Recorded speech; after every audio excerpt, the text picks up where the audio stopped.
L'Hospitalet de Llobregat, como ciudad satélite de Barcelona, ha crecido desmesuradamente en los últimos años, pasando en un siglo de ser un pueblecito agrícola hasta prácticamente ocupar todo su término municipal.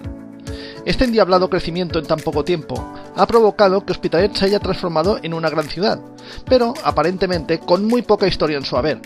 Y si preguntamos a cualquier hospitalense, aparte de las historias del día a día en un suburbio trabajador, pocos acontecimientos históricos que hayan sido capitales van a poder contar. Sin embargo, si se da una vuelta por Memento Mori, verá como nuestras atestadas calles atesoran más historia de la que parece. Y, por ejemplo, nos encontramos con que en la calle Chipret, en pleno casco histórico, se firmó uno de los tratados que más ha afectado toda la geopolítica europea de los últimos siglos, el Tratado de Utrecht.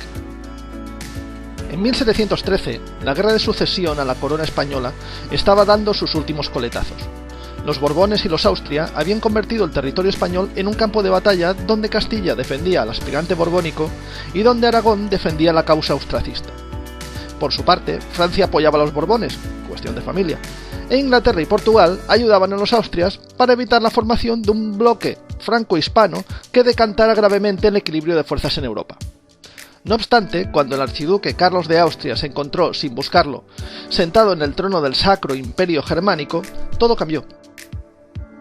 Ante esa situación, los austrias dejaron de interesarse por la corona española, y los ingleses dejaron de interesarse por apoyar a los austrias debido a que no había ganas de reeditar el macroimperio de Carlos I,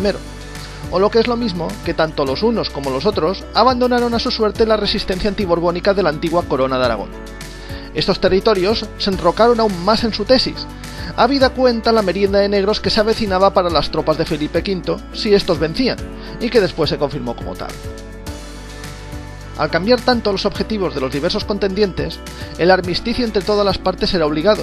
y comenzó un intercambio de cromos en la que la peor parada, como siempre, fue España,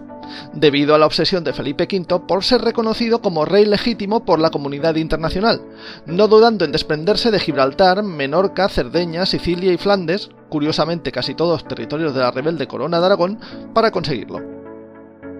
En esta tesitura, el 22 de junio de 1713, y a espaldas de los resistentes catalano-aragoneses, se reunieron en Hospitalet el conde de Koenigsegg y el general Cheva Grimaldi, representantes del ahora emperador Carlos VI y de Felipe V respectivamente, para consensuar los términos de evacuación de las tropas austracistas de los territorios rebeldes de Aragón,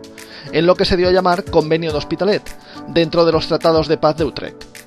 Con este convenio llegaron al acuerdo de que no iban a tirar ni un tiro entre ellos, y que los austrias simplemente abandonarían las plazas fuertes que ocupaban en un plazo más o menos breve de tiempo. La suerte de los seguidores de la causa del emperador Carlos en los territorios evacuados no importó lo más mínimo, ya que los territorios aragoneses simplemente habían servido como campo de batalla para dirimir quién era más fuerte en Europa, en una reedición del conocido dicho africano según el cual, cuando dos elefantes se pelean, la que pierde siempre es la hierba.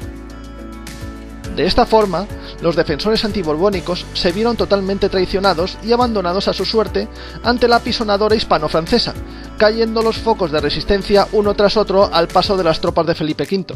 hasta llegar el culmen en la caída del Sirio de Barcelona el 11 de septiembre de 1714, y comenzando una represión brutal contra los perdedores, la cual aún colea hoy en día.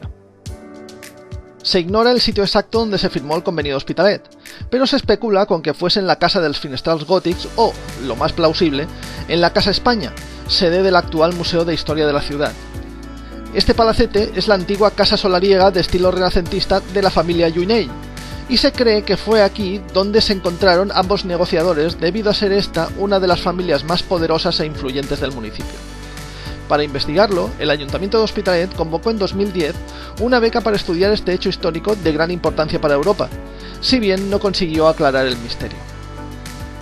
Tenemos tendencia a denostar la periferia de las grandes ciudades, quitándole importancia simplemente porque la historia que se ha producido en ella no ha sido la de los grandes titulares. Sin embargo, la mayoría de las veces, la historia influyente, la que realmente marca, la encontramos en los pequeños detalles, en las cosas aparentemente sin importancia.